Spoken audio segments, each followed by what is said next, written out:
সম্মানিত উপস্থিতি, আল্লাহ তাআলা বলছেন সূরা জুমার, কোরআন মাজিদের 39 নম্বর সূরা, সূরা জুমার 30 নম্বর আয়াতে আল্লাহ তাআলা বলছেন আমাদের নবীকে, হে নবী, আপনিও মরণশীল, তারাও মরণশীল। এই মৃত্যু এমন একটা জিনিস যে হাজারো লাখো মানুষ এই পৃথিবীতে এসেছেন, সেই আদম আলাইহিস সালামের যুগ থেকে চলে আসছেন।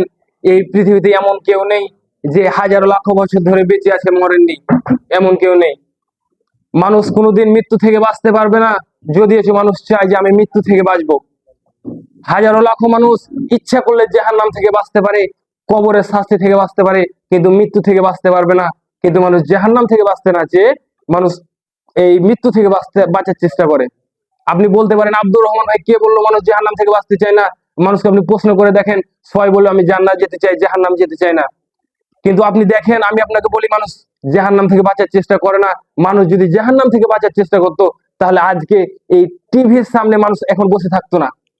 সালাত হয়ে যাওয়ার আজান দিচ্ছে, হাইয়া আল্লাহ সালাত, সালাতের জন্য এসো, হাইয়া আল্লাহ ফালাহ, কল্যাণের জন্য এসো, কিন্তু মানুষ টিভি নিয়ে বসে আছে, মানুষ গীবাত পরনিন্দা নিয়ে বসে আছে। মানুষ একবারও হবে না যে আল্লাহ তাআলা বলেছেন যে গীবাত পরনিন্দা এমন একটা পাপ, যার সাথে যেটা পাপ তার কাছে ক্ষমা নিতে হবে, আমি ক্ষমা করতে পারবো না, আমি ক্ষমা করবো না।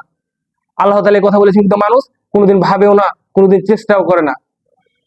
তো আল্লাহ তাআলা বলছেন, হে নবী, আপনিও মরণশীল, তারাও মরণশীল, আপনিও মরবেন, তারাও মরবে। এই পৃথিবীতে কেউ অনন্ত জীবন বেঁচে থাকবে না, সকলকেই মরতে হবে।